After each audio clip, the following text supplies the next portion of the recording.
Ladies and gentlemen, this is the 12th and final round. Right hand, Golovkin steps in and down he goes again. Unbelievable. Mayweather makes a pay. What a rookie mistake. A sensational left hook by De La Hoya. It's fact. I'm the best. You know what I mean? Sometimes I don't want to believe it myself, but it's the truth. I'm the best. I'm going to show you how great I am. From Southern California, this is the Last Round Podcast. Welcome to the Last Round, episode 201. And as you can tell, it's a different voice. Danny Z is going to be late, but I have standing in Mr. Dougie Fischer, the editor-in-chief of The Ring magazine. As we always say, Dougie, probably the most, you've got the most caps, the most visits onto the show. I take that as a compliment. either the shows do well when I'm on, or you guys are super desperate. No, seriously, Michael, thanks for having me on. Before we jump into the fight reviews and fight previews, just give us an update on The Ring magazine, because obviously you sent out a press release recently saying that you're now going to, unfortunately for me, because I'm a member, subscriber. You're a subscriber? Yeah. Yes, sir. You're going to be all digital going forward. Right. We're working on the first digital only issue right now, and that'll come out at the end of December, start of January. It'll be the January 2023 issue. We'll have a new digital format, a real user-friendly page turning format that's also multimedia. So I'll have some added features that the current digital edition does not have, and we think it'll be a more user-friendly format, whether you're accessing it from a laptop or a tablet or your phone. Obviously, I think phone is probably the most important, since most people get most of their information via their phones, their information and entertainment. And, that's what the Ring is for a boxing fan. It's entertainment and it's also information. So, we're motivated and we're excited about that, and moving into this new era. It comes with a bit of sadness, obviously, because it's the end of a long-standing 100-year tradition. But it made for a sad, we're putting that final issue together in September and like the first week of October, and it made it like a stressful time, really. Just it was emotional, for me personally, like knowing that it was coming to an end, and there's always things you want to do. I mean, in 5 years, there was a lot as editor-in-chief that I was able to do with like an awesome staff that included Tom Gray and senior editor Brian Hardy and art director Lamar Clark, and all the contributors were awesome. It was a real awesome group of contributors, especially when it came to the special issues. The issues, the Manny Pacquiao issue, the Mike Tyson issue, the Gotti Ward special, the 50-year anniversary issue for the first Frazier Ali fight. We were able to get some real icons to write for us, including Larry Merchant, which was a big deal.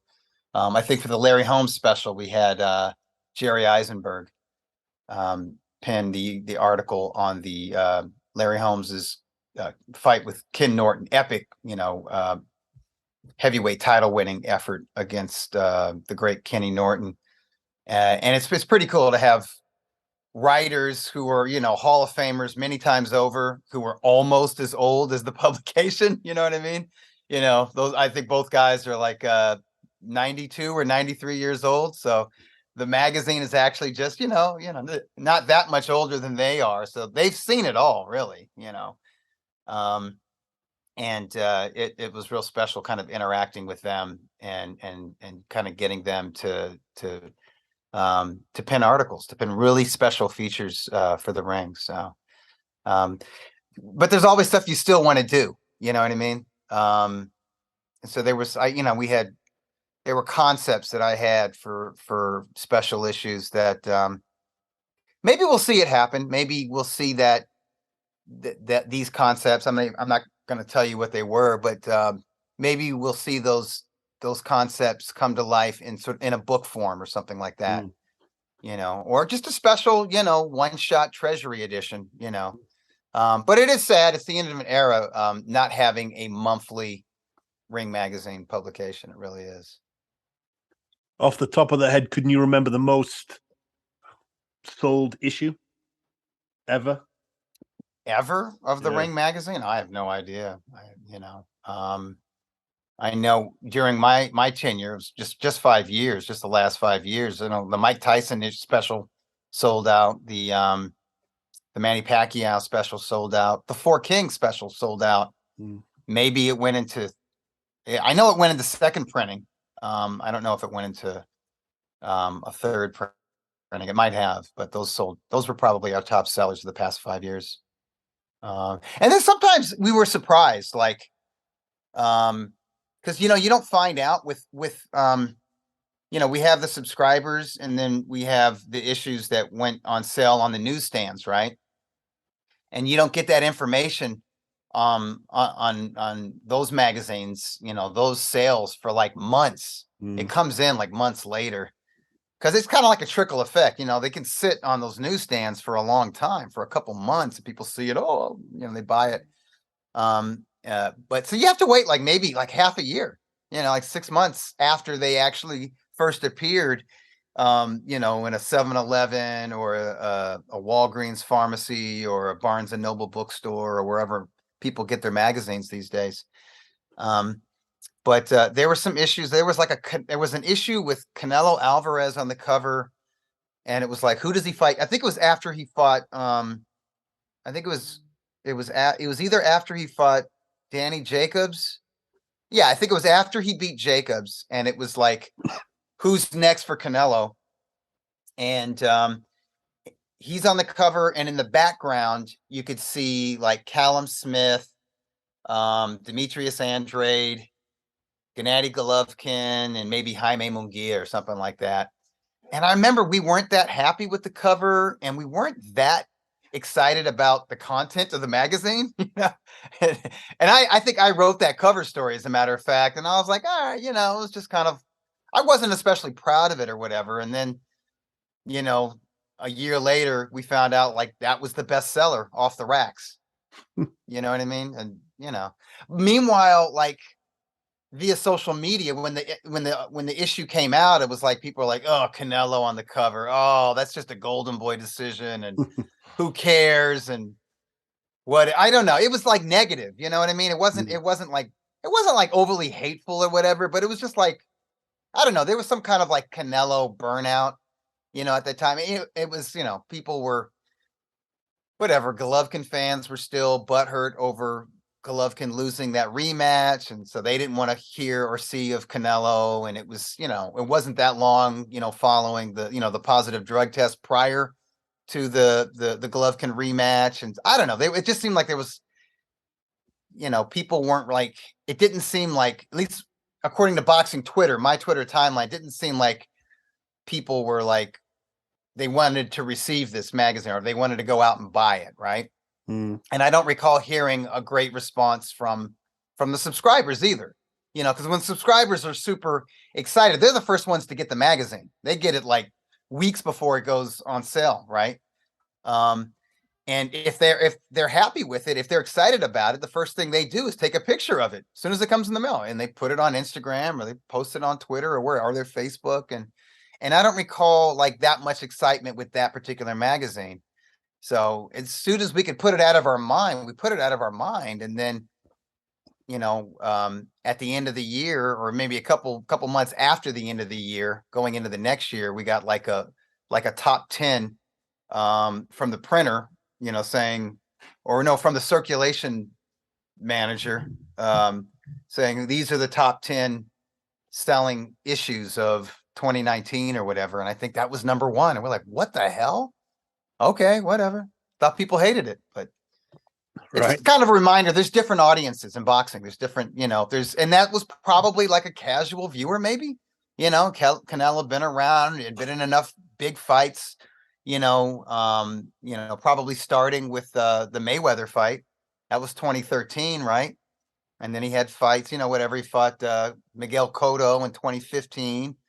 And Gennady Golovkin in 2017. That was, and he has the HBO machine behind him and all this stuff, gradually, he kind of went from being a Mexican star to just like, the biggest attraction in North America to, at least a little bit of a crossover. And I guess people saw saw that cover and like, oh yeah, what's next for Canelo? And just picked it up. But it's strange. I think I'm right in saying, Dougie, didn't you once put Ronda Rousey on the front? That wasn't my decision, but yeah, that was, God, when was that? I think that was in 2015 or 2016. Is that when she was? Is that when there was all that talk about when she was that's when she was the shit of UFC. Like she was their big attraction, but it was right before she got her ass kicked by Holly Holm. And I mean, I don't know. I don't follow mixed martial arts. You know what I mean? Like I'm not a UFC fan. I'm not a UFC hater, but I don't watch the stuff, right? Like I've never seen a Ronda Rousey fight in its entirety. I've never seen what's his name from Ireland who fought Conor Mayweather. Yeah, I've never seen a Conor McGregor fight in its entirety, including the Mayweather fight. Like I know who they are, right? And I've actually, years ago, or decades ago, I've been to UFC events. So I've seen guys like BJ Penn and Matt Hughes fight. I've seen Randy Couture fight, and past stars like Carlos Newton. I've seen them fight live. Saw those fights in their entirety, but I don't watch it. Like I'm not even a casual fan of it. So I wasn't thrilled about Rousey being on the cover, but I wasn't like vehemently against it because I had no idea that she was absolutely hated. I had no idea that she was as polarizing a figure as she was. I didn't know people would literally lose their shit. And to this day, like, condemn that magazine and that decision to have her on there. But I mean, I think the cover, I didn't write the cover story, some freelance dude, but the story was about her considering boxing or whatever. And it's like, well, I mean, she's a big MMA star. She fills arenas.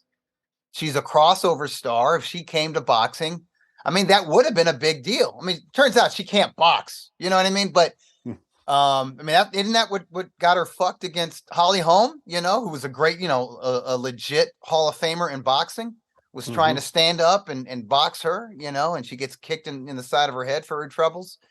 But that would have been a big deal if she had actually done that, you know what I mean? So I didn't think it was the end of the world, but obviously that she triggers people like few others. I mean, Floyd Mayweather was polarizing, before Floyd Mayweather, you had guys like Hector Camacho Sr., polarizing as fuck, and in the UK and a little bit in the US, you had, Chris Eubank Sr., right? Polarizing dudes, weird, weird personalities and people love him or hate him, you know what I mean? Or, there's a weird love-hate fascination, but I didn't realize that was the case with Rousey. Had I known that, I probably would have, put up more of a stink. I wasn't with it.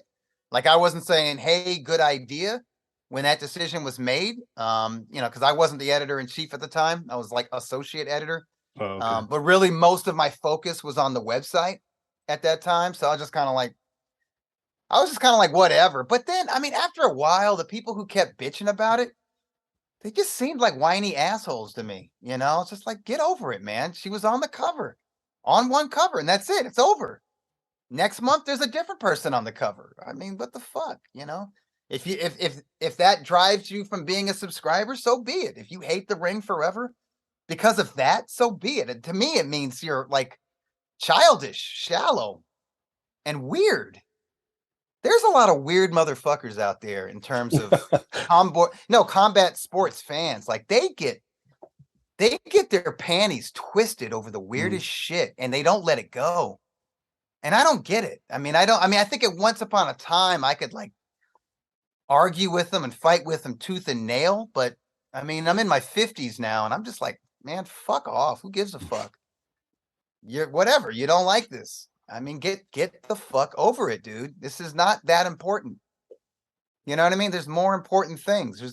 I mean, it's not that significant. It happened and it's over, and she got her ass kicked a couple of times, and she's a pro wrestler now, and good for her. And if you want to hate her, go to her fights and boo her. Is she a heel? Is she a heel character in the WWE or whatever wrestling outfit she's with?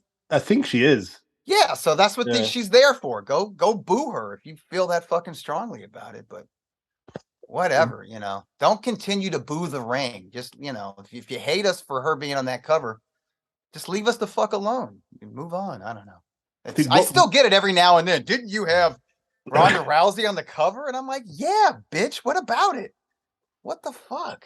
The leader of the ship, Daddy Z, is on board. Yeah. Hey, what's up, Danny? Hey, Dougie. Good to see you again. So kind of piggybacking off of that whole Ronda Rousey thing, listening to what you guys were just talking about, was there anything since you've been with the ring, whether you've been an associate editor or the editor-in-chief, where maybe I guess a controversial cover like that was proposed and it wasn't approved? Not off the top of my head, no. No, not that I can think of. I mean, we've had concepts that we've thought about, like we've changed our minds on, like the first Nia. Well, first of all, I mean, when I became editor-in-chief, I was kind of like, listen, if you're a badass, you're a badass. It doesn't matter if you're from America or not, or what weight class you're in. I think there was a time where they weren't going to have like a fighter from Japan or a fighter from Nicaragua on the cover, especially. Well, they would have a fighter from Nicaragua if he was in the glamour divisions, right? He was fighting U.S. stars like Ricardo Mayorga, right? I think Mayorga was on at least one cover, right?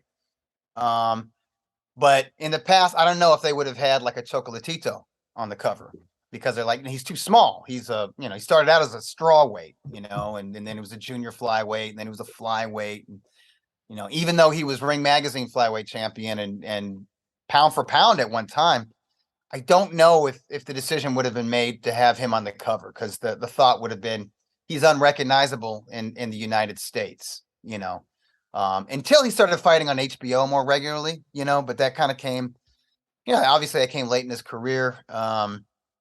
But when I became editor-in-chief, I'm like, nah, if you're like a future Hall of Famer, if you're an elite level fighter like a Naoya Inoue or a Chocolatito Gonzalez, and you're coming off an awesome win, and there's nothing better has happened, nothing more significant has happened in that given month during that production cycle, put them on the cover, But when we made the decision to put Inoue on the first cover, we were thinking about doing that like a manga style cover. And then we started talking about it, and we were like, wait a minute, this is the first time he's appeared on the cover. It might be the first time a Japanese fighter has appeared on a Ring Magazine cover solo ever. So it's historic. We want people to actually recognize this guy, you know what I mean? And not look like a cartoon. And B, what if Inoue is not into manga? What if he's not into anime, right? And we thought about it. We're like, there could be a backlash. Like, people could say, oh, nice going, Ring Magazine. Like, just because this guy is Japanese, you assume that he's into manga and anime, right? And we thought about it. We're like, you know what? Let's dodge this bullet right now. You know what? We're just going to go with, standard photo of him on the cover. Maybe we'll have some Japanese characters on the cover to kind of, make it pop and stand out a little bit. But we do talk about, every cover we labor over it for the most part, when Vasily Lomachenko was fighter of the year, I was in contact with his manager, Egis Klimas, and he had an idea of this Russian artist he had done that. You could probably, if you Google it, like Lomachenko and like artwork or painting and tank or something, you'll probably see this illustration where Lomachenko is like his lower body is like a tank. It's really weird. It's a little bit abstract, right? And I loved it. And he sent me this. He texted it to me. And then he had the artist actually kind of mock up a ring cover with the ring logo on top. And I thought it looked fucking awesome. And I wanted to do it. And I was talked out of it. And this is early because like I think Lomachenko was 2017. He was fighter of the year for 2017. And I wasn't editor in chief until the very end of 2017. So it was like the second issue during my tenure as editor in chief. And I was still learning, and I allowed myself to get talked out of it. Like they were saying, no, people won't, they were talking about the stands, like, when it's on the newsstands, they're like, people won't know what it is. They won't even know that it's a boxing magazine. It's too abstract, right? Because it was like it wasn't so much a painting as more of it's an illustration, and it's like, the upper torso of Vasily Lomachenko and his lower body are these tank treads, you know what I mean? And then there's like these little tiny Lomachenkos who were like jumping off of his body, like paratroopers or something. It was weird. And it was something that, it tickled my fancy. It was like something I thought it was super cool. And I love the idea of that being on the cover because I thought, if people didn't like it, well, whatever. They'll talk about it, and it'll create a buzz regardless. And then they were saying, like, you know what? That's what people thought with the Ronda Rousey cover, that it would create a buzz whether people loved it or hated it. But it hurt us because there were a lot of subscribers that were just appalled by Ronda Rousey being on the cover. And I still don't understand those people, but whatever,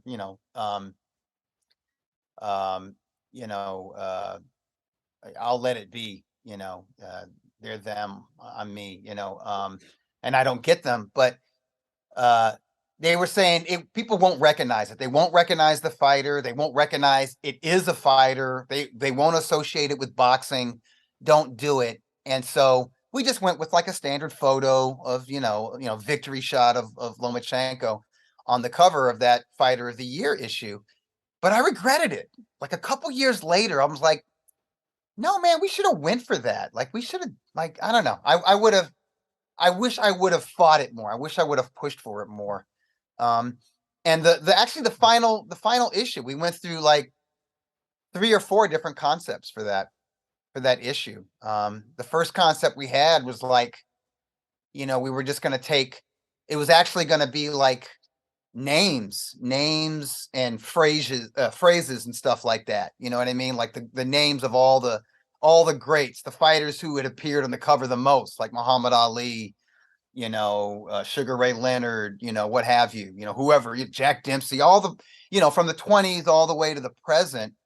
And maybe like some phrases that are like strictly boxing, right? Like down goes Frazier or something like that, or and we have a new era in heavyweight boxing and whatever, that kind of stuff, and then the art director kind of modified that concept, and he pulled actual cover lines from like the most significant fights and events and fighters in each decade from the 20s to the present, and had different fonts for it. And so it was all words, but it was arranged with like in the center was, I think, like the original Ring Magazine logo, and then all around it was all these words. And I loved it. I really liked it. The art director was into it, but the managing editor, which was Tom Gray at the time, and the senior editor, Brian Hardy, they did not like it. So we were like butting heads on that. And then I was like, listen, you guys don't like it, give me some concepts. And Tom Gray said, let's keep it simple and let's just have the first Ring Magazine champion on there. Jack Dempsey and Brian Hardy had the idea of having like all of the current Ring Magazine champions on the cover. And I'm like, wow, that's interesting. Like, so would they be cutouts? Would they be photos? He's like, no, it'd have to be an illustration. And we had a hard time trying to find an artist who could do all that. And he did some mock-ups, some drafts of it. And it looked kind of weird because they were like all kind of stacked in front of each other. They looked like an army because they all had their Ring magazine title going across their chests, and it looked like the way soldiers stand with the rifle across the chest. I was like, man, it's kind of military. It's weird, you know. And we were running out of time, and we finally we found this young man who we thought would be right for to do kind of a throwback sketch of Jack Dempsey. We went to Tom Gray's concept of just Jack Dempsey on the cover, and I think it worked out, and it made sense because I was referencing in my ringside column, I was referencing how Nat Fleischer, after 50 years as editor-in-chief, he was thinking back when he first started with the magazine, and he was reminiscing on how much he did not know about publishing. And he was saying, had I known a damn thing about publishing, awesome. He said, had I known anything about publishing, the first issue would not have had Tex Rickard and Lord Lonsdale on it. It would have had Jack Dempsey, the biggest star in the sport at the time. It would have had the heavyweight champion on the cover. So I'm like, you know what? For the last print issue, let's have Jack Dempsey on the cover, because he had said that had Dempsey not become heavyweight champion, he may have never believed in putting out a magazine solely devoted to boxing, because Dempsey made boxing into a major sport instantly. He made it $1 million business. And because of that, other states outside of New York State and New Jersey were willing to legalize boxing because they wanted to get that money. They wanted to be able to tax that revenue. So, Dempsey was really responsible for kind of like, ushering in this new era of boxing as a major sport, along with baseball and horse racing. Definitely. Yeah. Well, I mean, as long as you guys are still around, even if there is no print issue, I think we are. At least we have that, right, Doug? We're still doing it. Yep. All right. Let's jump into this past weekend's fights and get Dougie's take on what's going on in the current regime of the sport, I guess. This past Saturday, the 26th of November, from the O2 Arena in London, John Ryder gets the 5th round TK over Zach Parker. This was for the WBO interim super middleweight title. Parker actually pulled out due to an injured right hand. And then there was like a tweet. I don't know if you saw it, Dougie, but we'll touch on that in a second, that he tweeted, and then people started going after him saying it was fake. But people are cruel. Yeah, that was pretty interesting. But I mean, you know what? I don't like fighters who have fought through that injury. That's fine if they want to criticize them. But most of us, if we break our hand, we're done. Right. Yeah. We're writhing in pain. You know what I mean? We're in the fetal position on the floor, or we're screaming, or we don't want to do anything. We don't want to use that hand. If we break our hand, right? If we like knock one metacarpal out of place, we don't want to pick something up off the floor with that hand, right, let alone punch somebody or try to survive, in a boxing match, professional boxing match. So I think people are kind of cruel, but that's how folks are now, at least on social media. Absolutely. So John Ryder, first off, what do you think of his win? And now he's, I guess he's on the short list potentially for a Canelo payday, according to Eddie Hearn. What do you think? I mean, he becomes a mandatory, right? I believe so. For the WBO belt, and Canelo's undisputed at 168. He has that WBO title. I don't get excited at the thought of John Ryder versus Canelo Alvarez, although it would probably be an entertaining fight while it lasts, because with Ryder, you got a stocky dude, kind of like Canelo, not very tall, but he's real gutsy. He's very experienced. I thought he would win that fight, mainly because I'm more familiar with Ryder than I am Parker. I'm not that familiar with Parker, although Parker has the look of a modern super middleweight, with his size, his height, his reach, his size. I've heard good things about Parker, but I haven't seen a lot of his fights. So just not knowing a lot about him, I kind of went with the known quantity. And Ryder, he's kind of a hot and cold fighter, but I can't forget that he probably should have got the decision over Callum Smith a couple years back. So he really probably should have been a Ring Magazine WBA super middleweight champion. But regardless if you think he deserved the decision against Daniel Jacobs, he's been in there with top fighters, and he's slowly kind of worked his way up to number 3 in Ring Magazine super middleweight ranking. So, I mean, I have to respect him as a veteran and as a top 5 contender. So I wouldn't be against that fight. I just don't get excited about it. I don't get that excited about that. But I do have a lot of respect for Ryder. I've seen him fight more than a few times, and once live, at least once live. I think he was on a Canelo undercard. Maybe it was the Canelo Jacobs undercard, and I thought he looked really strong in that fight. I forgot who he was fighting. He was fighting a Eddie Reynoso fighter who was from, I think, from Australia, maybe an undefeated kid at the time. I'd have to look on BoxRec or whatever. But he looked good. He looked good to me. He looked like a very competent, experienced boxer in there. Do you think if a potential Canelo fight happens in 2023 and Ryder gets that shot, does that, obviously Canelo calls the shots, if he wants to fight in Vegas or Texas, he'll get what he wants, but do you think because Ryder doesn't have the name recognition, like you said personally, it doesn't really get you that excited, but would Canelo traveling across the pond to England in a Wembley Stadium or something, would that add to the excitement? I think so. It's exciting to see, or I'll say it's interesting to see which North American fighters move the needle when they travel to the UK. Because some do and some don't. Obviously, when Tyson, and he was way past it, the first time he fought in the UK, people lost their shit. And he was fighting, at best, a French contender, right?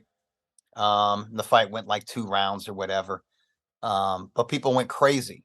They had to witness it the entire week or 2 that he was there. I'm forgetting the name of the guy he fought. Who the hell was that? He wasn't a journeyman, but he was a little bit better than a journeyman. He fought everybody. He did something. He had somebody sponsored the bottom of his shoes, which is basically saying, "Hey, I'm going to get knocked out, and you're going to see the bottom of my shoes." But yeah, I think some newspaper or somebody took out an ad on the bottom, the soles of his shoes or whatever. Was it Julius Francis? I think might have been Julius Francis. I'm not looking at BoxRec. I have no idea, but I think it was Julius. But it was a big freaking deal. And I think, I think British fans would be excited to see Canelo fight. Canelo has fought a number of English fighters. I mean, he fought Billy Joe Saunders. He fought Callum Smith. He fought his first title defense. Who was that guy, the Spice Boy, that he fought in his first title defense in Mexico, actually? The British cat who'd been around for a while, talented dude, fought him in Guadalajara, I think. God, what was that guy's name? Patton? No, it was Ryan something. What was it? Ryan Rhodes. Was it Rhodes? Yeah. So he's fought a number of Englishmen, and obviously British fans were paying attention when he was fighting those guys. And British fans are like, they're real fans. They obviously ride for British fighters, but they're aware of fighters from other countries. And generally speaking, when a star fighter from another country fights in the UK, they still get excited about it, even if they're rooting for the other guy, so I do. It would be, I think that would be interesting. I'd like to see we know how Canelo draws in North America. How would he draw in the UK? I think he would draw really well. Mm-hmm. it doesn't make sense for him to fight Ryder in Texas, although he would draw really well in Texas. I think Canelo is the freaking king of Texas. I think it would make for a really boring event if it landed in Las Vegas. Yeah, I think I agree. Canelo versus Ryder in Las Vegas, I think it would be dead all week. It would be probably be held at the T-Mobile Arena. I think everybody would be bored, but I think there would be more buzz if that fight took place in the UK. And should probably is Ryder from London? No, Where is he from? I think he's from the Liverpool area. Oh, Liverpool. Is there an arena? Is there an arena big enough to host that in Liverpool? I'm thinking London or Manchester. He is. Birthplace is London. Yeah. Oh, okay. Sure. Yeah. O2 Arena, man. Let's see what happens. I think it'd sell out somewhere huge, just because it's probably the one and only time you're going to see Canelo in his prime, isn't he? Exactly. Yeah, exactly. It would probably be. I think Eddie Hearn would try to propose a stadium for that, wouldn't he? Why not? Yeah, because like you say, like when Lomachenko came over, everyone just bought tickets, and then I think the O2 sold out because it's the one and only time you're going to see him, unless you've got the money to travel to Las Vegas. That's right. Now, when he fights in New York City, he draws okay. Like when he fought Jorge Linares, maybe they had 10,000. When he fought Crawler, at Staples Center, right? Now I think it's Crypto.com arena. For now. For now.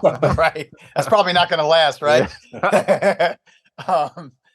When he fought in Los Angeles, downtown Los Angeles, maybe 10,000, right around there. It's not bad. That's pretty good, but he's not selling out arenas in America is what I'm saying. Right. It's interesting when a fighter, I think boxing as a sport is maybe, it's healthier in the UK than it is in the US. Mm-hmm. I think at least as a sport that people attend live, I think it's healthier on many different levels. Do you think that, because obviously Canelo has made it clear that he wants Bivol next, but Bivol has said he wants the undisputed fight with Beterbiev. Yeah. If that rematch doesn't happen next for Canelo and Bivol, I mean, I would assume Bivol probably would still choose a Canelo rematch if it's available. But if it doesn't, do you think Ryder is realistically the second choice? I have no idea. Canelo said he wanted to come back in May, right? Like he's healthy. He'll be healthy. At first, he was talking. He needs time off. He needs to heal this and that, and he might not be back until September of 2023. But recently he said, no, I can come back in May. I don't know if I don't think he would go for Bivol right away. I don't know. Maybe I could be wrong, but it seems like that's something, if they do that rematch, to me, I don't know why. I think it makes more sense for that to be his second fight of 2023, because it's the more dangerous fight. It makes more sense that May is almost like a tune-up for his second appearance. Mm-hmm. So Ryder would make sense, right. And it would be kind of weird Canelo fighting on Cinco de Mayo weekend in the UK though. Right. That's kind of strange, but I mean, I don't know. This past May, Canelo versus Bivol did not move the needle. You know what I mean? And I get it. People were sleeping on Bivol at the time, and now he's more proven, and there's bigger storylines going into this to a rematch if it can be made. But man, it was dead. It did not feel like Cinco de Mayo week in Las Vegas at all. I mean, it was nothing compared to like when Canelo fought. Obviously, when Canelo fought Chavez Jr., right? That was a Cinco de Mayo weekend, and it was nuts. That was 2017. Yeah, that was like, were you there? I was. It was, it was like a Super Bowl atmosphere all week. Yeah. It was just huge. Everybody was partying, but two big Mexican names, obviously. Even when he fought Amir Khan, that was in May of 2016. That was It big. It was had- a big event. It was. It had that Yeah. had a bigger buzz than I don't know. It was seemed like there was just no energy going into that first Canelo Bivol fight. Would you say, Dougie, overall that the Chavez Jr. fight for Canelo was maybe had the most excitement behind it? It just had the most attention in his career so far, besides maybe career? Mayweather? Well, no, Mayweather was bigger, but he wasn't as big. That was like he brought the fans, but Mayweather was the name that was Right. like selling the pay-per-views. And it was, he was an undefeated young Mexican star, so that it did well. I mean, it made incredible amounts of money. And it didn't it do more than it did more than 2 million, right? Yeah, I did just over 2. Yeah. It broke the 2 million barrier, which is super rare. But the Chavez fight did 1 million. I think like 1 million on the dot. Yeah. I think the first fight with Golovkin was bigger for Canelo. I think that showdown, because the Chavez fight was just a party. It was just like, okay, they don't like each other. But maybe, just out of pride, Junior is going to, show up, but it's so hard for him to make weight. It's so hard for him to, what was the catch weight? 164 or something like that? I think 164 and a half. Yeah. I mean, he was right done. He was done making that weight, but he's never been in Canelo's class. He's just never been as good as Canelo Alvarez, which is taking nothing away from him. He was a really solid middleweight title holder for a couple years. And I think he kind of peaked when he beat Andy Lee. But that was a significant victory. But he was kind of finished by that time. I don't think his heart was in the game anymore. Mm-hmm. And so I mean, everybody knew Canelo was going to win that fight, but Canelo's next fight against Triple G, that was his real test. It was like, okay, we're going to see what you're about. There were people doubting if he was a real middleweight. There were people doubting if he had the stamina to keep up with Triple G. I think most people had picked Triple G to win that fight, as did I. Although I thought it would be competitive and it would go the distance, but it seemed like most folks that I knew, that I spoke to, they thought that Triple G was going to stop him late. Like I think between rounds 9 and 12, they thought he was going to, take him into deep water and drown him. And so there was sort of the proving ground storyline going into that fight. And it wasn't yet a grudge match. They didn't really hate each other at that time. They were both gentlemen going into that fight, but that fight did an incredible gate. I think it's still to this day, like the third or the fourth highest grossing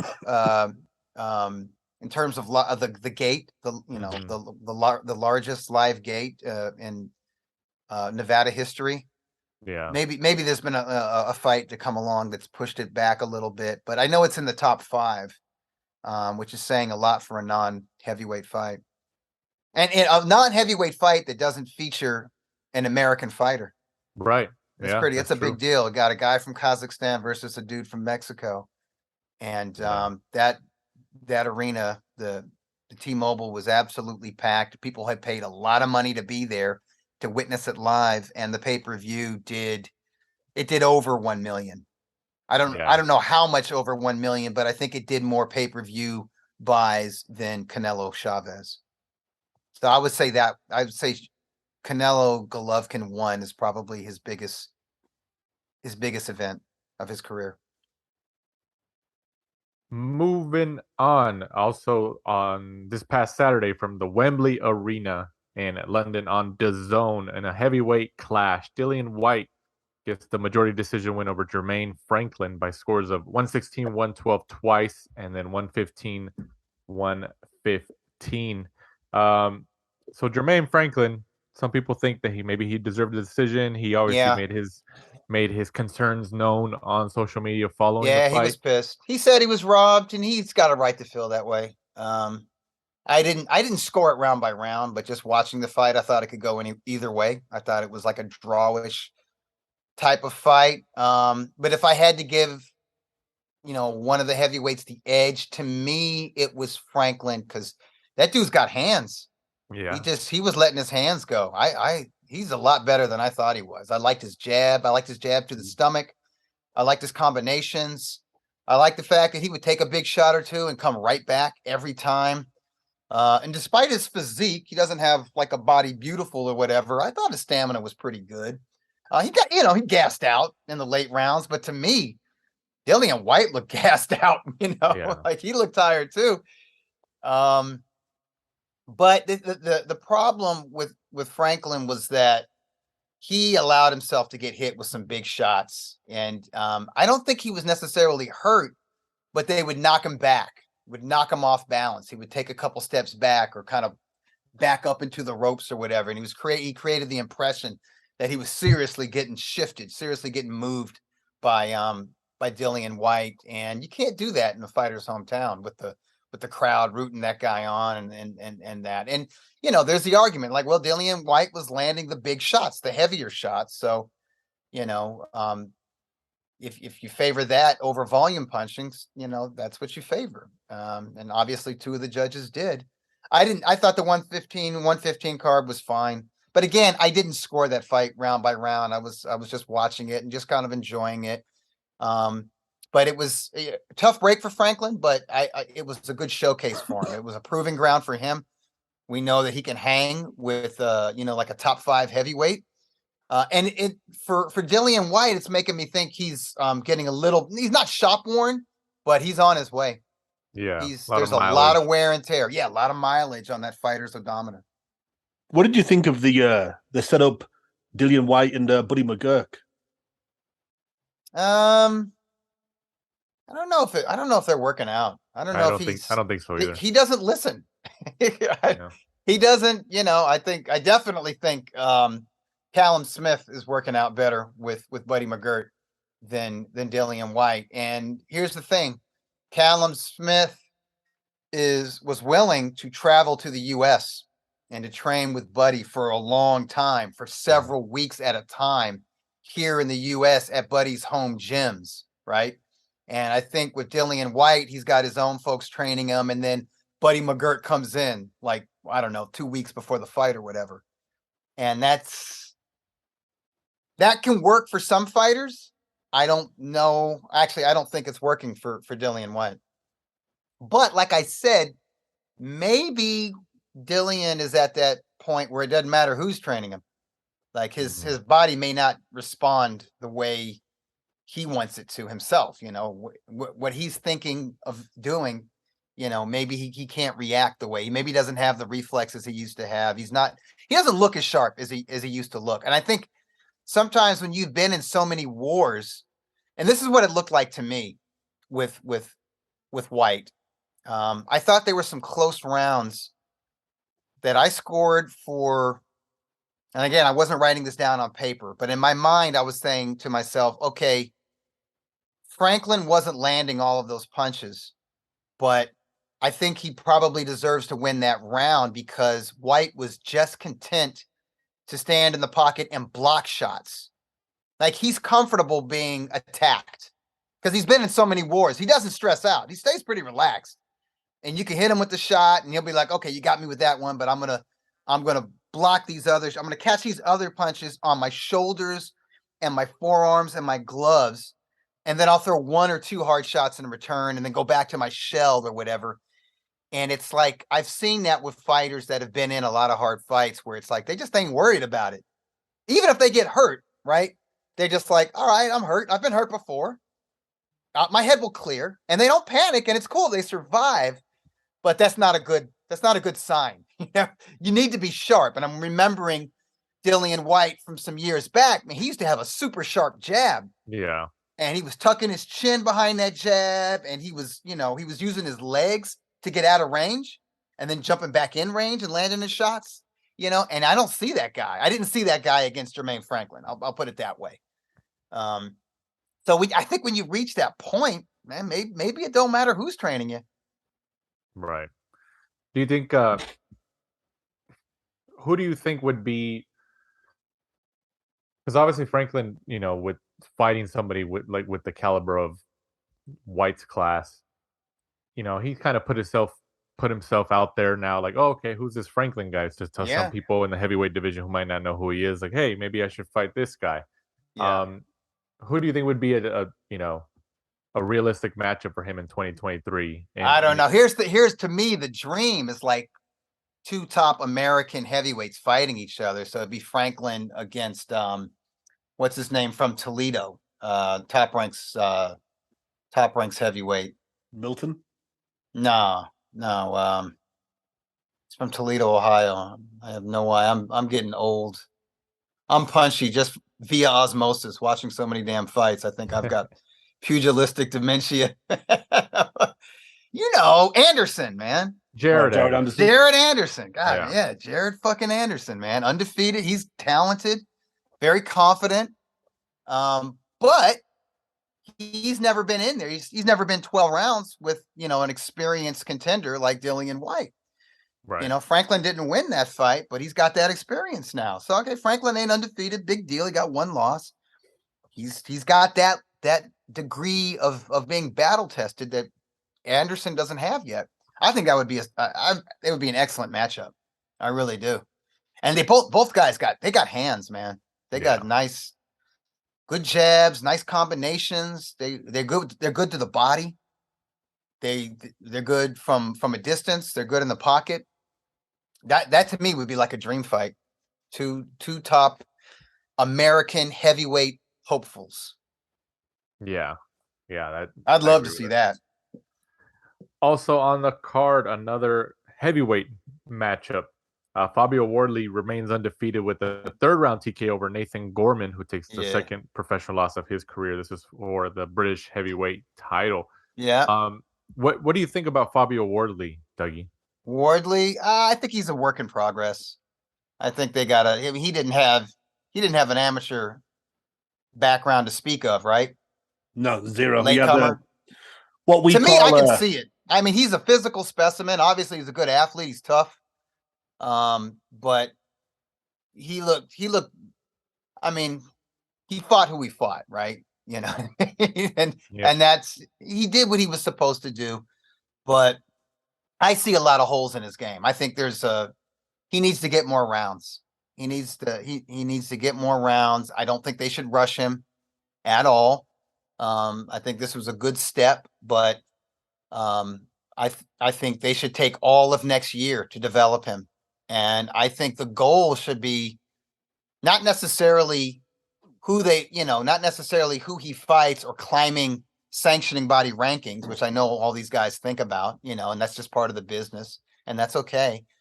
But I think the goal, and this is true for any prospect, or even a contender, I think the goal should be fight as often as you can. I mean, if they could get him in there, he's like 15-0, right? Right. But he's only gone the distance once. I mean, if they can fight, if they can get him to 20-0 or 21-0, if they could fight 5 or 6 times in 2023, I think that's what they should do.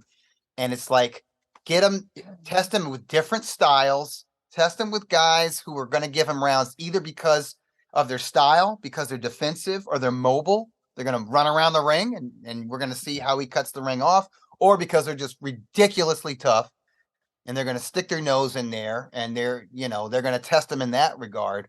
But get him rounds. You don't necessarily, doesn't mean it has to go the distance in every fight, but get him past 5, 6, and 7 rounds and get him that experience, because he needs to make up for that, because he is a latecomer to the sport.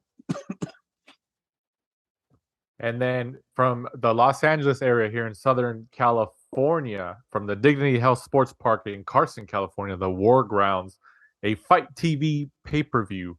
Regis Prograis gets the 11th round knockout stoppage over Jose Zepeda and obtains the vacant WBC super lightweight title at 140 pounds.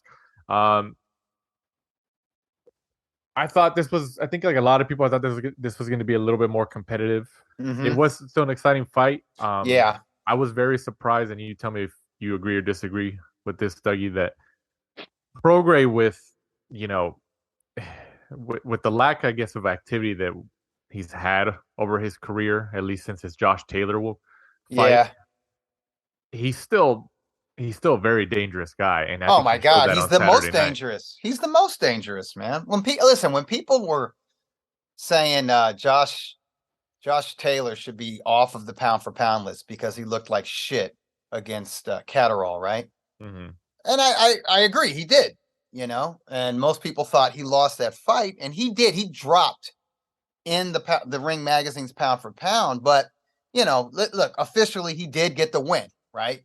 He's still unbeaten, and he's still champion at 140 pounds. What I argue to people is like, yeah, he looks like shit against Jack Catterall, but we're talking about a guy who fought an undefeated Regis Prograis. And then he fought an undefeated Jose Ramirez.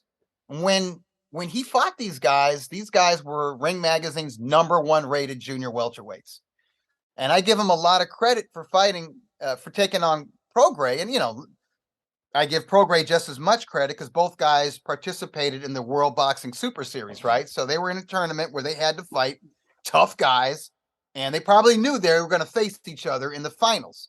And that's exactly what happened. And my thing is, like, nobody wants to fight Prograis. And it's not just junior welterweights. It's welterweights don't want to fight Regis Prograis. He's a beast. He's like watching a fighter from the 50s or 60s.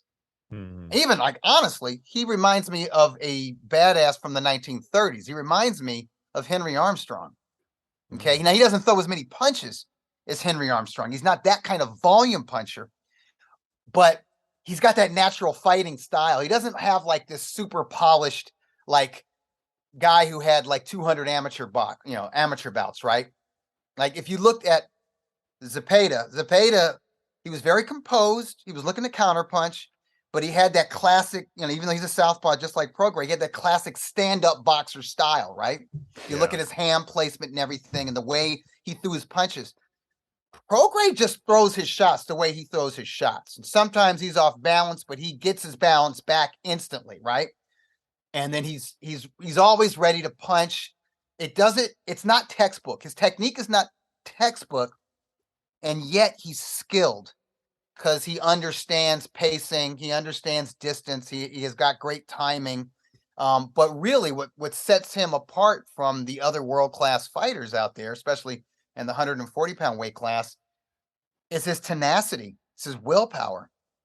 And he likes to be in a fight, and he's very much in home in a hard fight. So, that win and it was a really close fight, obviously. Prograis thinks he won that fight, and I can totally understand that. But that win that Taylor has over Prograis, to me, it's like that's what elite fighters do. That's what pound for pound fighters do. They fight the scariest motherfucker out there. And that's what Prograis still is. He reminded everybody this past Saturday, and I was there.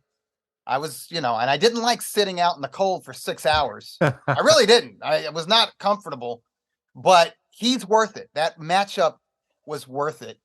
And I think he did what most people thought, most like insiders and hardcore fans thought. And it was a real good matchup.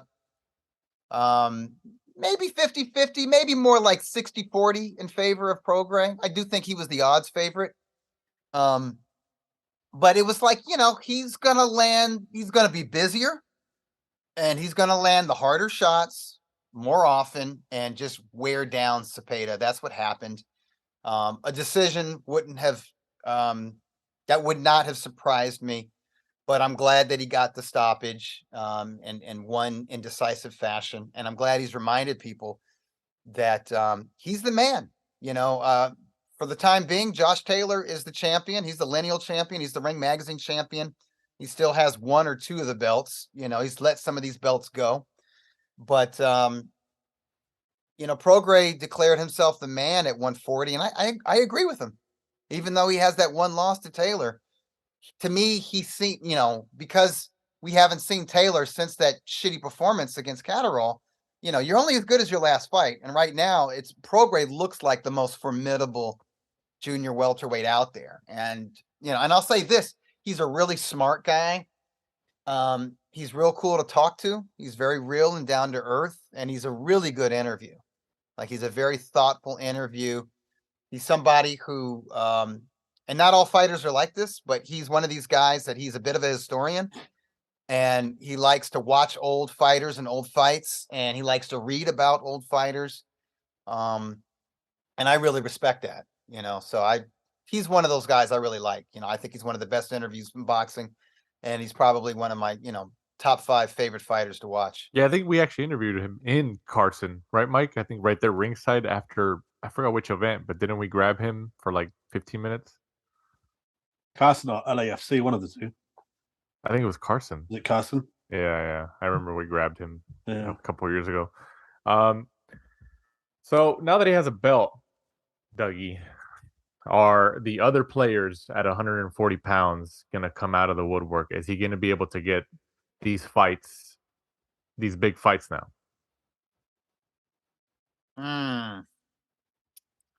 I think it'll be a little bit easier to make fights for him. I think, part of the reason he wasn't promoted by like a major promoter, right?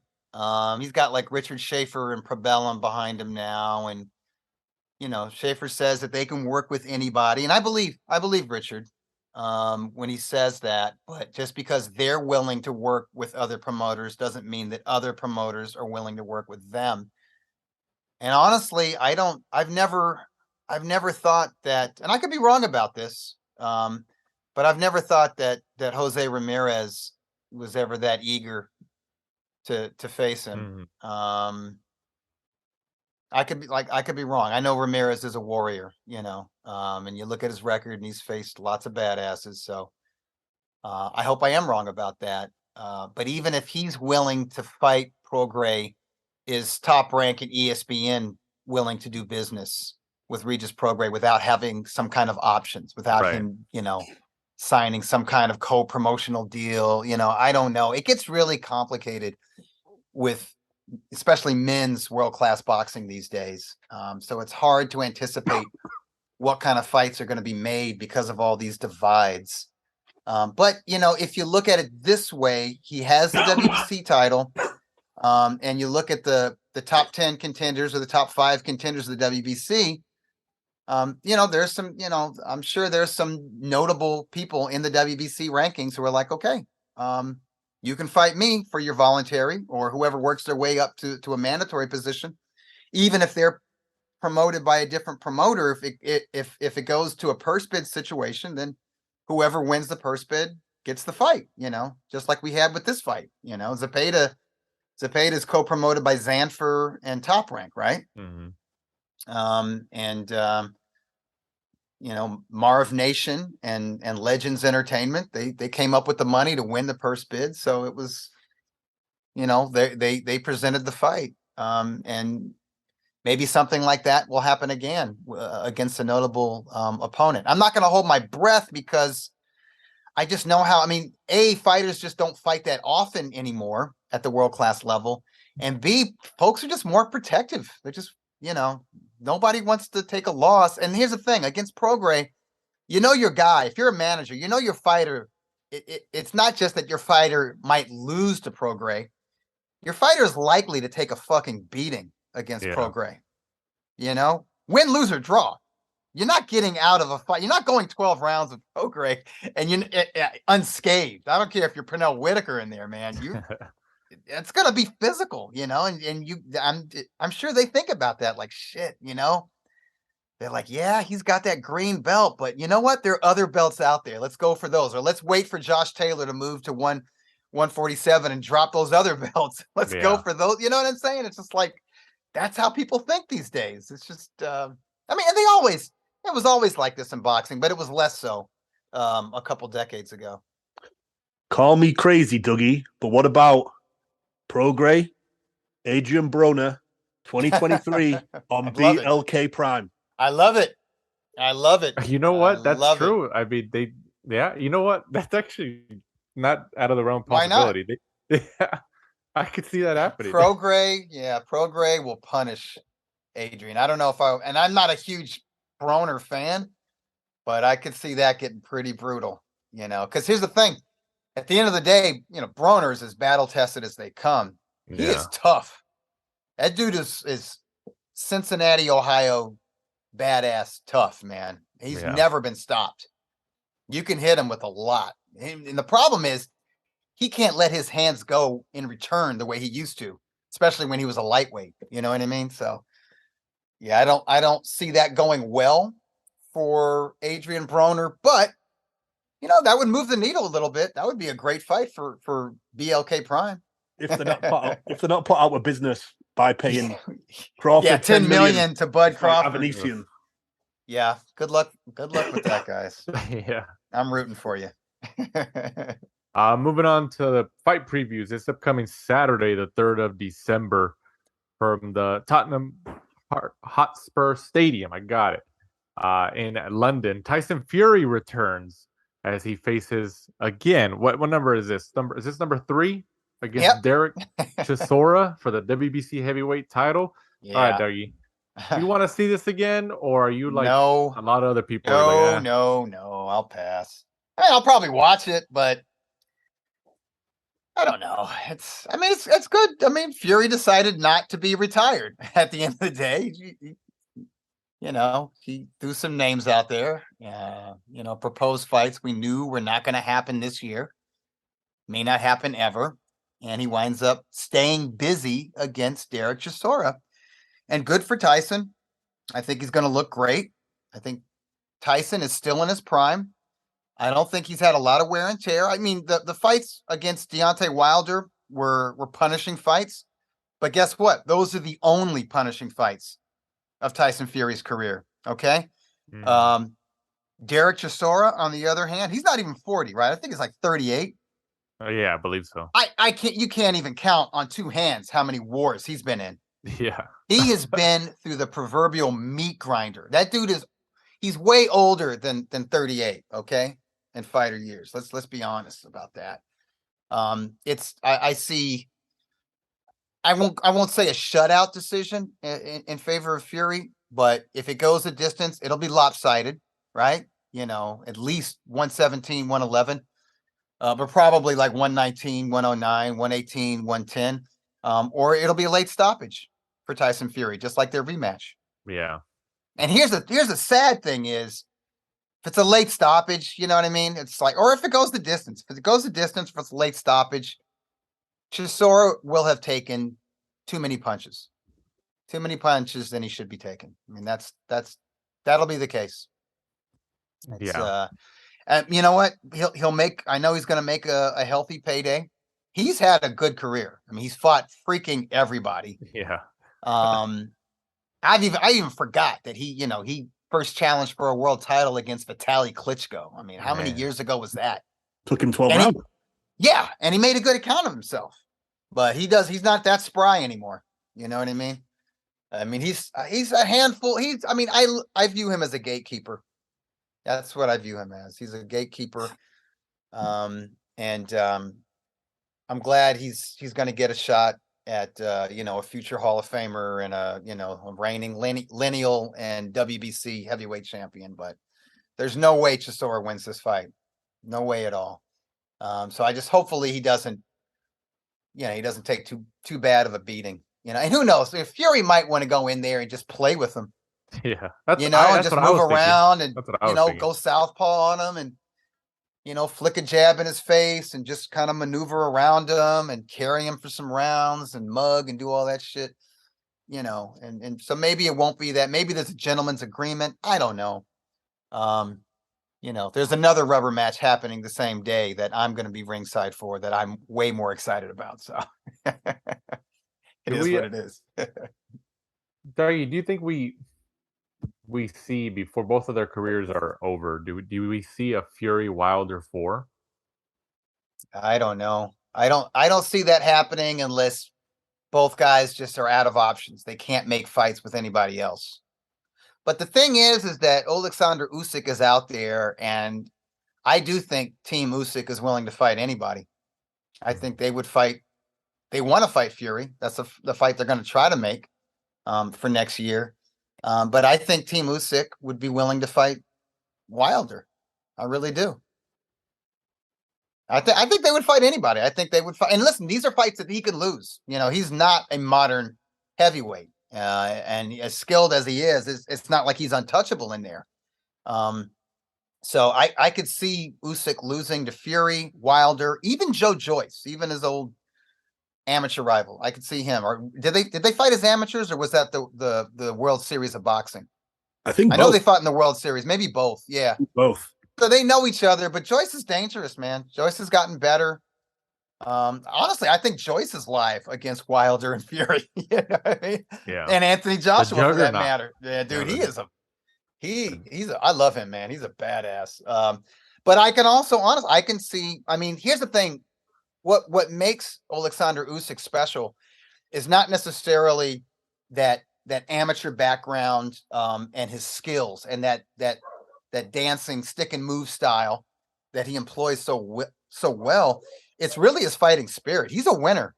He is the ultimate competitor. He can dig deep. When the other guy digs deep, the way Anthony Joshua did against him in both fights, he can dig deeper. You'll just like, oh man, you're digging deep.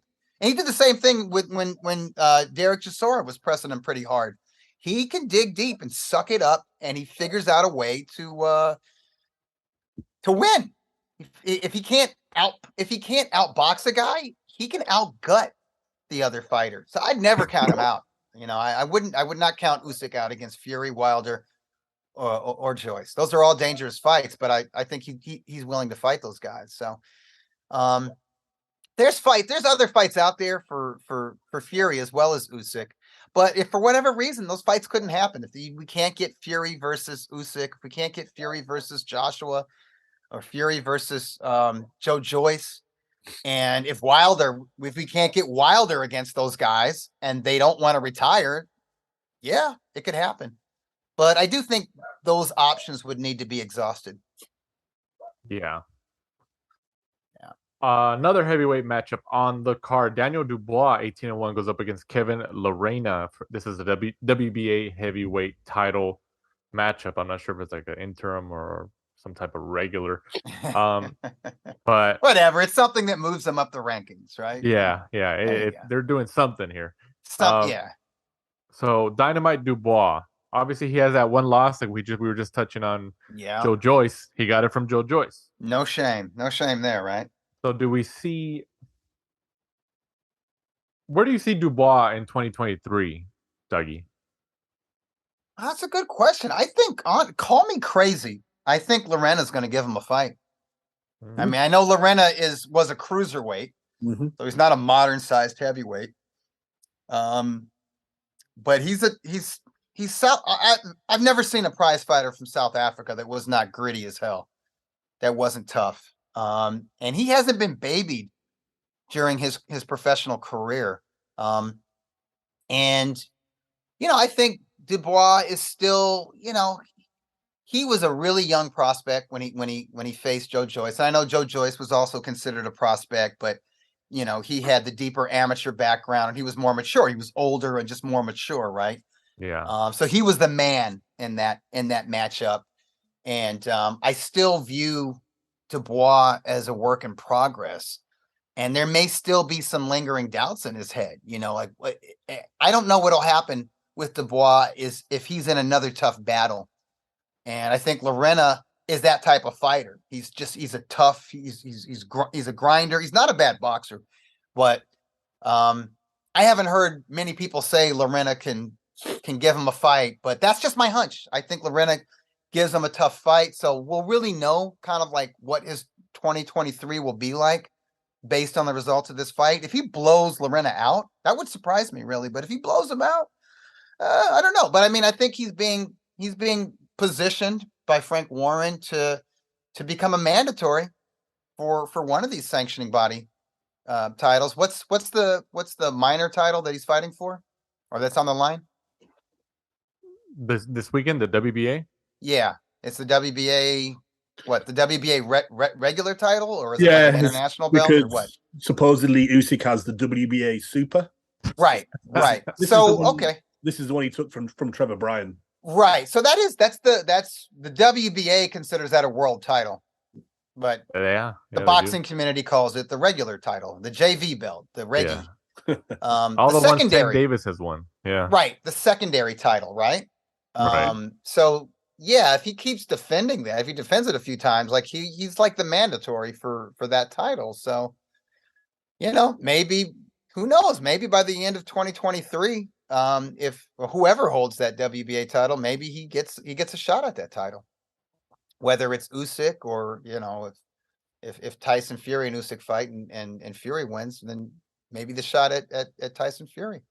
I don't think Fury would be afraid to fight Dubois. I mean, he'd probably look at that like, oh, easy work, Yeah, and that'd be a pretty big fight in the UK too, I would It think. would be huge, and it would be worth it, even though, like I said, I still consider Dubois an up-and-comer. See, the thing is, when you're young and you take these chances and you come up short, time's on your side. You can come back. Mhm. You can build yourself back up. You just take it as experience and you get better. Exactly. Yeah. Moving on to the fight of the weekend for you, Doug, obviously. From Glendale, Arizona on DAZN, Juan Francisco Estrada goes up against Roman Gonzalez for the WBC Super Flyweight title. All right, Dougie, expand on your thoughts. We know you've been looking forward to this one. What do you think? It's just the Ring Magazine title. That's the title for this one. I love the WBC, but in this fight, it's about the Ring Magazine championship. But actually, you know what? It's about it's between them. I think both guys are bigger than belts. I think both fighters have Hall of Fame resumes. I think Estrada, he became a first ballot Hall of Famer with the rematch win over Chocolatito, even though I thought Gonzalez won that fight. Okay. But if you look at who Estrada has fought, all these rematches that he's fought, and you look back at his flyweight title run and the tough Mexican fighters that he defended that belt against, and the tough Filipino fighters that he defended that belt against, it's like, that's a Hall of Fame resume right there. But Chocolatito is on another level. He's an all-time great, 4-division champion, and he's just fought a who's who across those 4 weight classes.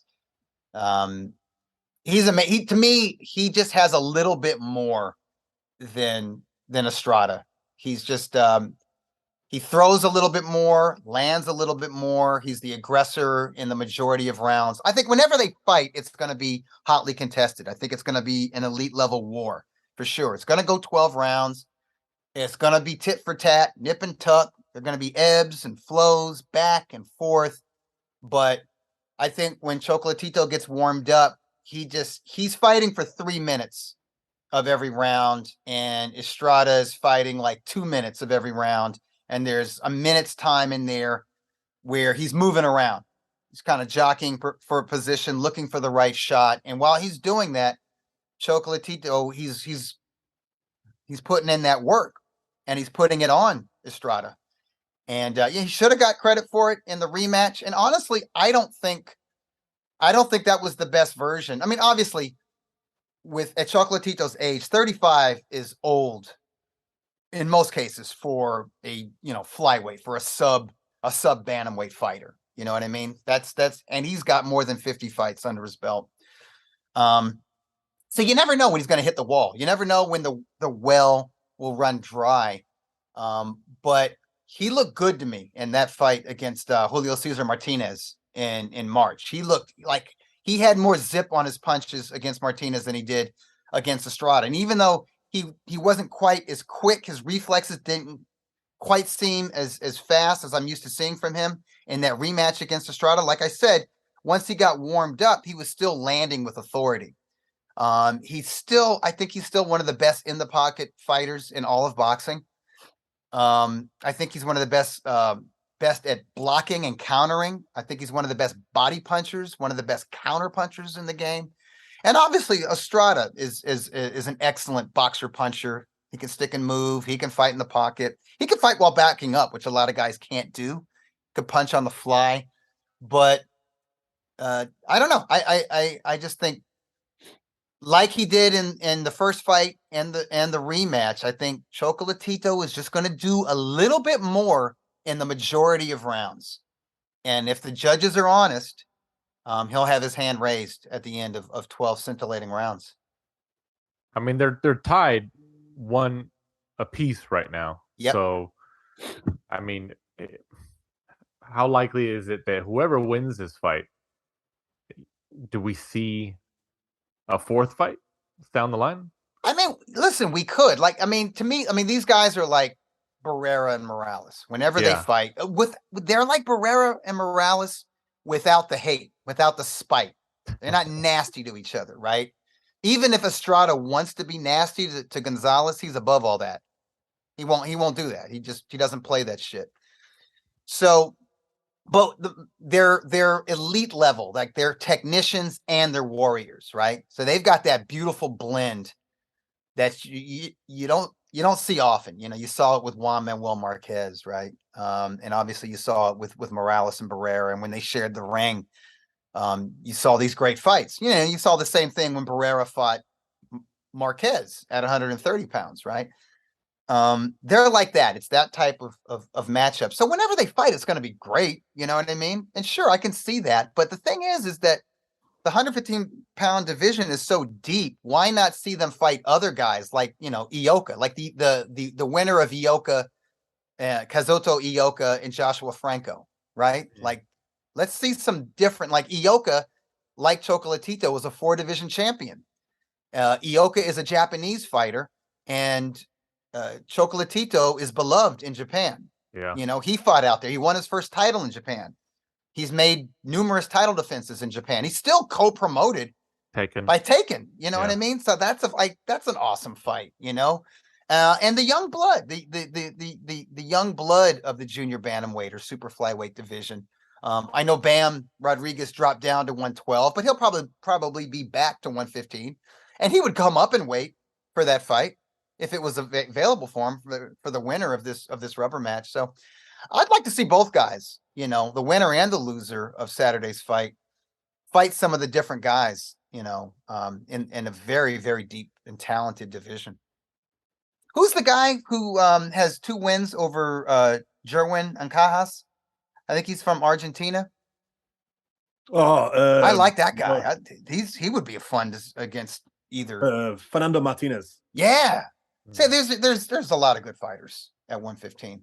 And how do you think someone like Sonny Edwards would do if he stepped up, Dougie, against both Estrada and Chocolatito? He would do well. I think he's best suited at flyweight. He's not a puncher at flyweight, so obviously if he goes up to 115, you know,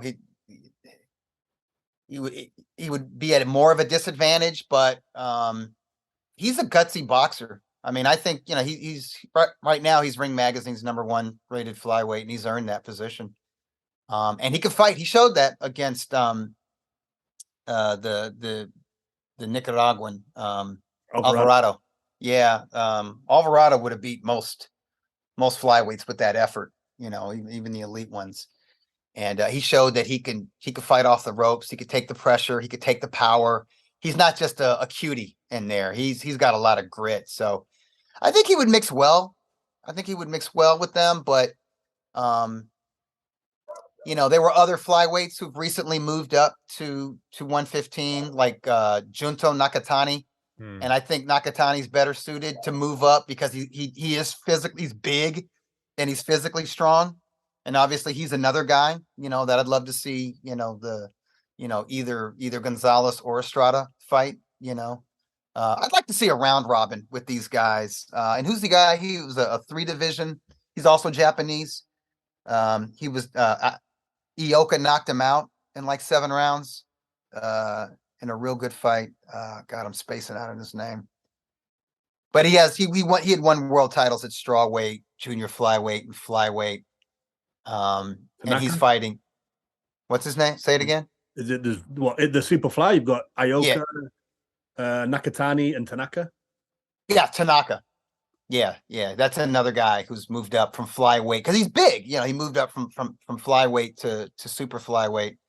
So he's another player there at 115. I feel like Sonny is perfectly suited for 112 pounds. And I think it's a worthy goal for him to win the Ring Magazine title and to unify the sanctioning body belts to become undisputed. If the other title holders are willing, because I know he is. Yeah. Who do you think, you know, obviously for the last several years, when you think about flyweight, super flyweight, you thought about, you know, Estrada, Cuadras, Sorung side, Chocolatito. But I think if you ask any knowledgeable boxing fan, they would say, okay, the one above the rest is obviously Chocolatito. 5 years from now, or what have you, X amount of years from now, who's going to be, I guess, in that spot? Who's going to be that guy to take over the reins within those divisions? Probably Bam Rodriguez. Yeah. Bam Rodriguez. I think Nakatani. I think Junto can maybe give him a run for his money. He's very good. He's gritty. He's one of these guys that's, willing to leave the comfortable confines at home and train in a foreign country. He often trains here. He usually trains here in the greater LA area, trains with Rudy Hernandez, gets a lot of tough sparring in with, really tough fighters from the area, good amateurs from the area, but also tough fighters from south of the border, from Mexico, from Central America, and from South America. So he's used to different styles. He's not surprised when he fights somebody from Mexico. So I think it's between Junto and Bam, and I would give the edge to Bam Rodriguez. I think Bam is a little more versatile, a little bit of a better technician. Although I think Nakatani is, I think he's the better athlete. I think he's physically stronger. I think he's got more power. Bam's obviously a young guy. He's already achieved a lot so early in his career. He's had a hell of a year. Yeah, exactly. Where does his ceiling in terms of weight end at the end of his career? Whether he goes another 10, 15 years or he goes another 7 years, where does his weight stop at? What's his ceiling? I think his ceiling is 118 pounds, but I could see him fighting at junior featherweight. Same thing, same story with Inoue. I think Inoue is at his best right now. His peak is at bantamweight, but I think he can kick ass at junior featherweight, but he'll be more of a boxer technician and less of a puncher at junior featherweight. And I think he ends his career at featherweight. And at featherweight, I think he'll get over on his experience, on elite level experience. At some point, there's diminishing returns. Right now, I think Bam will be very powerful. He's a boxer puncher. He'll be a boxer puncher at flyweight, right? He was a prospect / contender at 108. Had an opportunity to win a world title and to defend it a couple times at 115 this year. He's dropping down to 112. I think he'll be stronger at 112. He'll have the power. But I think at junior bantamweight, he's more of a technician. And then at bantamweight, I think he hits his ceiling.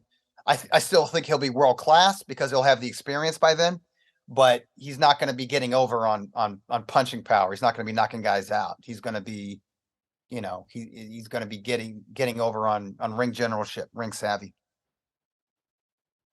And in the co-main event of this card, Julio Cesar Martinez, who's obviously has a loss against Chocolatito when he subbed in as a late replacement, returns against Samuel Carmona for the WBC Flyweight Championship of the World.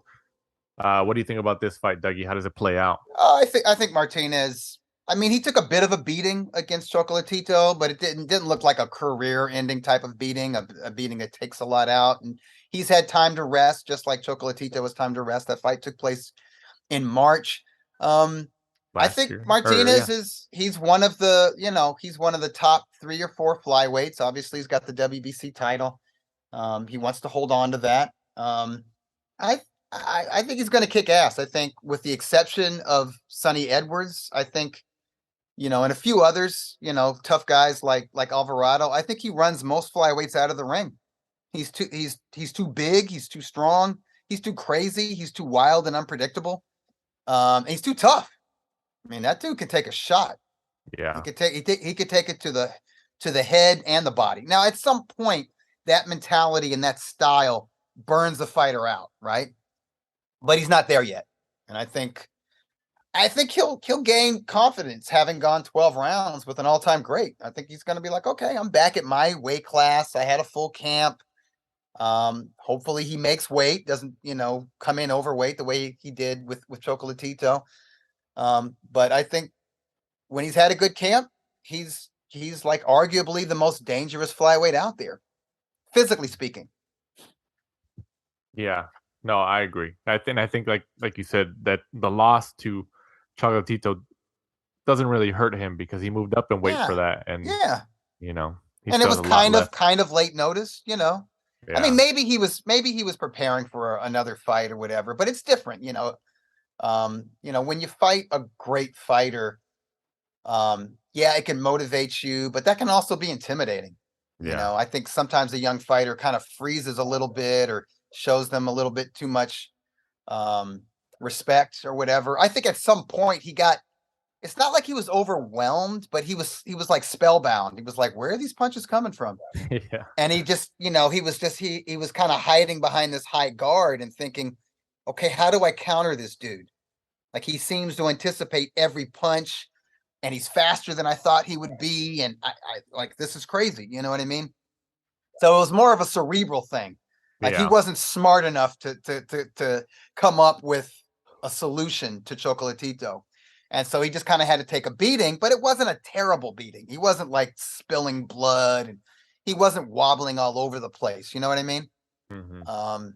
So I think now that he's been through that, he's like, okay, like he's got that experience. I think he'll use it. I think he's going to knock out this dude. I mean, what about Martinez Bam Rodriguez matchup in 2023? Oh God, that would be freaking awesome.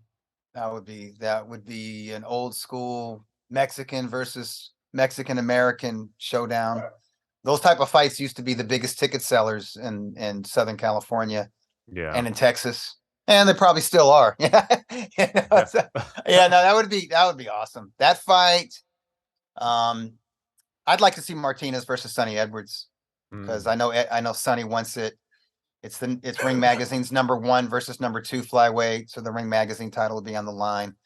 And I think I would favor Sonny in that fight, but it's not a given. Yeah, because Martinez he's a beast. He's a savage. Bull and the Matador fight. Exactly. Classic Matador versus the Bull. Yeah. I like those matchups. And then reportedly, I don't know if this has been announced. It's kind of just social media postings or not. I know Davis has kind of posted about it, but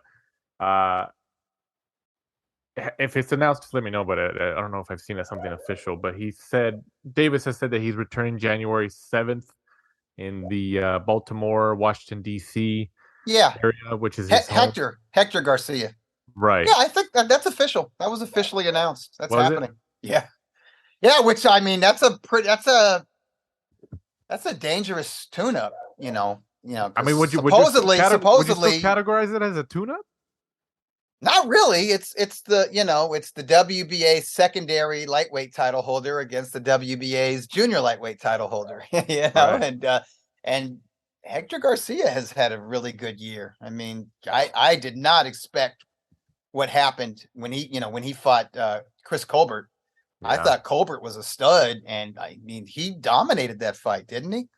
And he was equally as against the super gutsy Roger Gutierrez to win that title. He's had a banner 2022. So he has a lot of momentum. Right. I was just about to use that word. He's got really good momentum going in that fight. I think, Tank has got more championship experience under his belt. He's he's the bigger guy, maybe not the taller guy, but he's fought heavier. He's used to fighting heavier guys.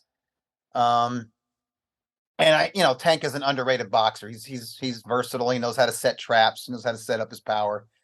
So he'll be the favorite. He probably deserves to be the favorite, but that's maybe we haven't seen the best of Hector Garcia. Maybe there's more wrinkles to his game that we haven't seen.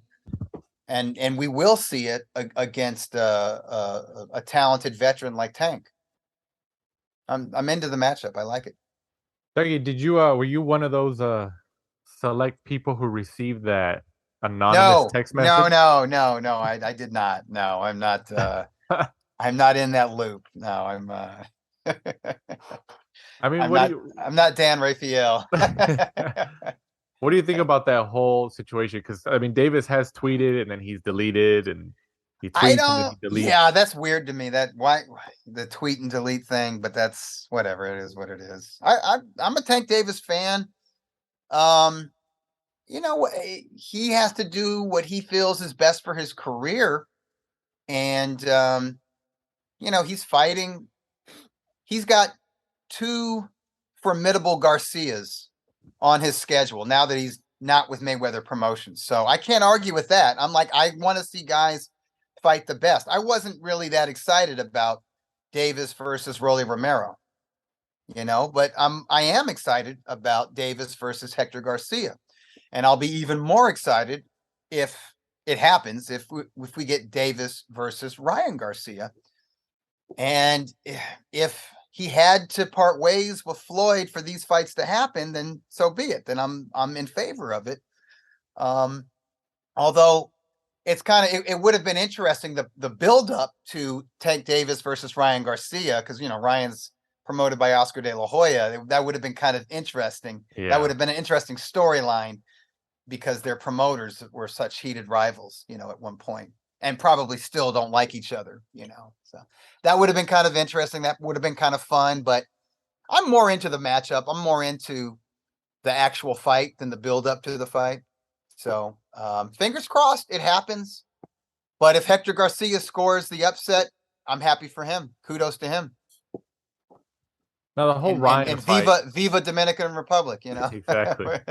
I'm happy for that country. The whole potential of the Ryan Garcia Tank Davis fight, Dougie. Obviously they each posted in their respective social channels that it's happening, and then the network representatives at the Zone and Showtime kind of acknowledged it as well. Yeah, that's promising. But De La Hoya was one of the people who came out and said, there's nothing signed, but there's that's true. It's not. Yeah, it's not. It hasn't. The contracts haven't been signed, and they don't have a date, and they don't have a location or a venue. So we shouldn't get overly excited, but we do, because these type of fights don't happen enough. I mean, and I know I'm going to sound like an old fogey, but 25 years ago, this fight would have been on HBO's Boxing After Dark. Yeah. These fighters, with what they've achieved so far in boxing, I don't know, or it would have been a co-feature to HBO Championship Boxing because of their popularity. Yeah. And it wouldn't have been that big of a freaking deal. It's like, we're making such a big deal. I'm seeing all these people tweeting like, "Oh wow, kudos to these fighters, kudos to Ryan, because he really forced this fight. He really wanted this fight." And I'm like, yeah, why wouldn't he? Like, of course. Like, why is it so complicated for these dudes to fight each other? I mean, I think that's one of the reasons women's boxing has become more popular. It's like, the best will fight the best, and it's not that complicated, And I saw somebody tweet like, "Hey, I'm really enjoying the Twitter back and forth between Tank Davis and Ryan Garcia more than I did between Alicia Baumgardner and Michaela Mayer." And I'm like, I'm not. I was more into Mayer and Baumgardner because I knew they were actually going to fight. Like, I don't care when guys snip each other and they don't have a fight schedule, and they're not going to fight each other. We don't know for sure if they're ever going to fight, right? I don't care for that. Now, if we know they're going to fight, if the fight's signed and they got a date and they're going back on I think he disconnected from us talking about Alicia Baumgardner and Michaela Mayer. Do we see that again, Mike? Do you think that? While we're waiting for Dougie to hopefully reconnect, do we see that rematch again? I think we do, right? Just because of it sells maybe at a different weight if they both move up. Because I think Michaela may move up. I think Alicia is trying to become undisputed at that weight category, and then maybe they both move up a division and fight the rematch. But yeah, just due to the fact that there isn't many fights to be made in women's boxing, that are going to sell, and with that having like a legit rivalry between the two, I could see that possibly getting made again. Like you say, it's like the Shields Marshall one, right? There's like they legitimately don't like each other, and you can see that every time one of them spoke, the other one jumped down their throat, tried to finish in the sentence and called them out. So, yeah, definitely, I think it's one we'll, see later down the line. Yeah, no, absolutely. And then, the Davis Hector Garcia fight. I do agree with what Dougie said. I wanted to get your take though, that Garcia has had a great year, especially probably being the underdog, especially somebody against like Chris Colbert and stuff like that. So he's coming in with a lot of momentum. But he is coming from a lower weight class against somebody like Tank Davis, who recently fought, not within the last couple of fights, Mario Barrios at 140 pounds. So should we disregard that, or is that going to play a huge factor that Davis has essentially been fighting in the higher weight classes? I don't think it'll play. Pardon me. I don't think it'll play too much of a factor. I think the fact that he's, Hector's coming off such great wins, I think he'll come in with, a good momentum, and hopefully he doesn't let, the big occasion get to him. And I think looking at the fact that, he did kind of struggle against Isaac Cruz, give somebody like Hector probably a little bit of an opening, like, okay, like Isaac Cruz, took him the distance, and a lot of people were kind of like, okay, Tank's actually like, he is human. So hopefully, we get to see that, and I think it should be a good fight, unless Tank manages to catch him like early and just takes him out of there. I think it'll go some rounds, and I think it'll be like a back and forth fight for Hector Luis Garcia. Then hopefully we get to see the big fight that we're all talking about. Gervonta Tank Davis against Ryan Garcia. And that's going to be interesting, just to see who comes out on top. See what that does in the pay-per-view market. Who does Ryan fight? Who does Ryan fight? And I'm sure Ryan will take some gimme. They won't stick him. It won't be anywhere near as hard as this fight, because I think everyone's going to be looking at that bottom line. See, so I feel like you're right. Golden Boy's going to obviously want to put him in a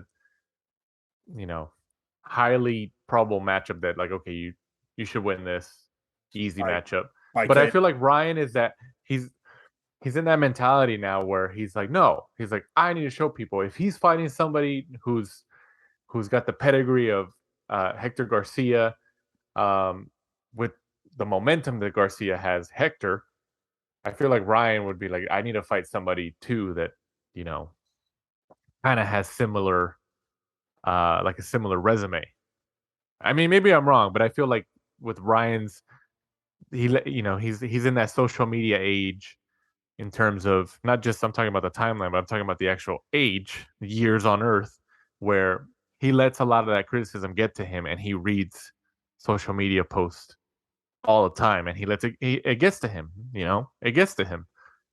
You don't think that because of that mentality that he's been displaying for a while now, he's gonna, even if Golden Boy wants to put him in there with somebody, like, hey, this easy tune-up, give or take, he might be like, no, I need somebody better than that. I think he might.